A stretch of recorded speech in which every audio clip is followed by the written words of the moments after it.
গাছের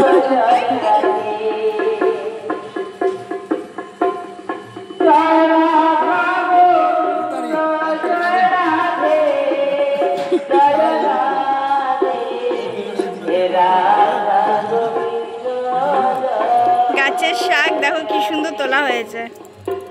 মামারা কি সুন্দর চাষ করেছে আমাদের বাগান বাড়িটাতে।